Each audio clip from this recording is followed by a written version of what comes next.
કહેવાય છે કે લોભિયા હોય ત્યાં દૂતારા ભૂખે ન મરે। વડોદરામાં એક સાથે 6 તાંત્રિકોની ધરપકડ। જે રીતે લોકોને ફસાવતા તે જાણીને નવાઈ પામી જશો।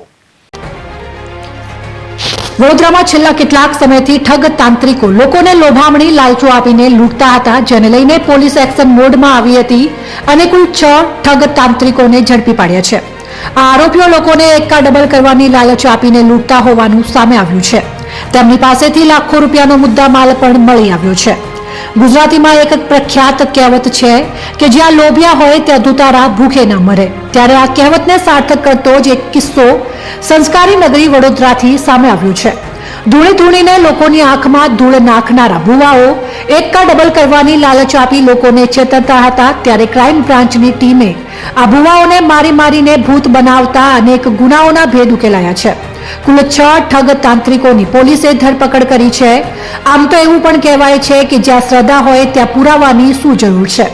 આ કહેવત બોલવા અને સાંભળવામાં ભલે સારી લાગતી હોય, પણ હાલના આ આધુનિક યુગમાં આ શક્ય નથી, કારણ કે શ્રદ્ધા અને અંધશ્રદ્ધા વચ્ચેની એક નાનકડી ભેદરેખા નહીં સમજી શકનારા વડોદરાના કેટલાક નિર્દોષ લોકનાગરિકોને રોવડાવી રહ્યા છે। જી હા, વડોદરા શહેર અને આસપાસના ગ્રામ્ય વિસ્તારોમાં ભોળા લોકોને પોતાની વાતોમાં ફસાવી ખોટા નામ ધારણ કરી તાંત્રિક વિધિના નામે ઠગાઈ કરતી ટોળકીના 6 ઠગ ભક્તોને વડોદરા ક્રાઇમ બ્રાન્ચની ટીમે ઝડપી પાડ્યા છે।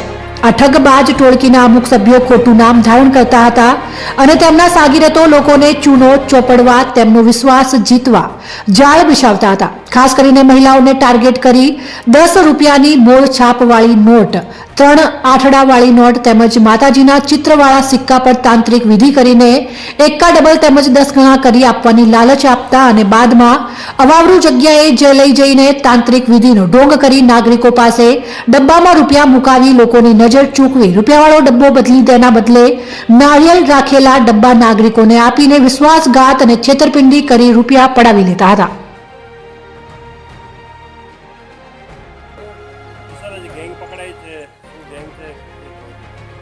તમે જાણો છો એમ તાજેતરમાં વડોદરા શહેરમાં મકરપુરા, રાવપુરા, કપુરાઈ વગેરે પોલીસ સ્ટેશનમાં ખાસ કરીને મહિલાઓને એક તાંત્રિક નો ઢોંગ કરીને, તાંત્રિક વિધિ કરવાનો એક ઢોંગ કરીને એમની રોકડ રકમની છેતરપિંડી કરવાના ઘણા બનાવો બન્યા હતા અને એને લગત અમારી અલગ અલગ ટીમો આરોપીઓને પકડી પાડવા માટે એક ટીમો બનાવી અને કાર્યરત હતી।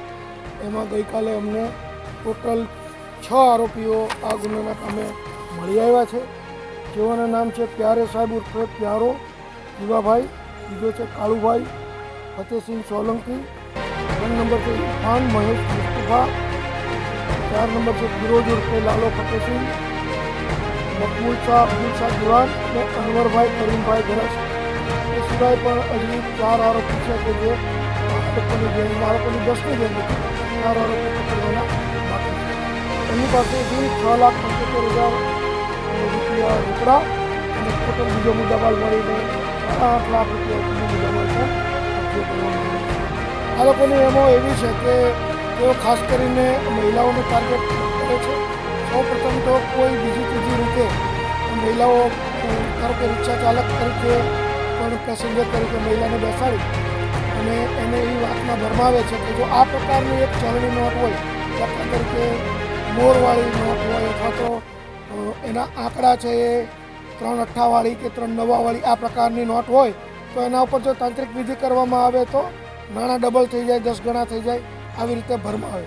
એટલે સ્વાભાવિક છે કે કોઈ માણસના મગજમાં આ વાત બેસી ગઈ છે એવું એમના ધ્યાનમાં આવે એટલે એના જ ગ્રુપનો એક બીજો માણસ આ પ્રકારની નોટ એને કોઈપણ રીતે પહોંચતી કરી દે કે મારી પાસે આ પ્રકારની નોટ છે।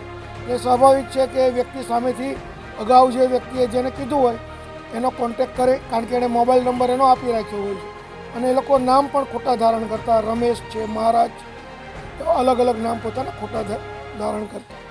પછી એ વ્યક્તિ પાસેથી એ નોટ ઉપર વિધિ કરાવે અને પછી કે આમાં તમારે ડબલ કરવા છે, 10 ગણા કરવા છે, કઈ રીતે કરવા છે, એટલે એક ડબ્બાની અંદર રોકડ રકમ છે એ એમની પાસે મુકાવે, એ ડબ્બાને લોક કરાવી દે અને પછી એની વિધિ કરીને એમ કે ભાઈ આને તમે 2 મહિના સુધી ખોલતા નહીં, 2 મહિના પછી ખોલશો તો એમાં ડબલ પૈસા નીકળશે। પરંતુ જ્યારે 2 મહિના પછી ખોલે તો એમાં લગભગ 2 કે 3 શ્રીફળ નીકળે, એ બધી ચૂંદડી જેવી વસ્તુ નીકળે, એ સિવાય કાંઈ નીકળે નહીં। એટલે લોકો છેતરાયા પછી પણ એમને 2-3 મહિને ખબર પડે કે અમારી પાસે આ રીતે છેતરપિંડી થઈ છે. આવા બરોડા ગ્રામ્યમાં અને છોટાઉદેપુરમાં પણ ગુના દાખલ થયા છે. આ 6 આરોપીની ધોરણસરની અટકાયત કરી અને અમે લાગુ પડતા પોલીસ સ્ટેશનને સોંપેલા છે. આ ગુનાના કામે તેઓની કાયદેસરની ધરપકડ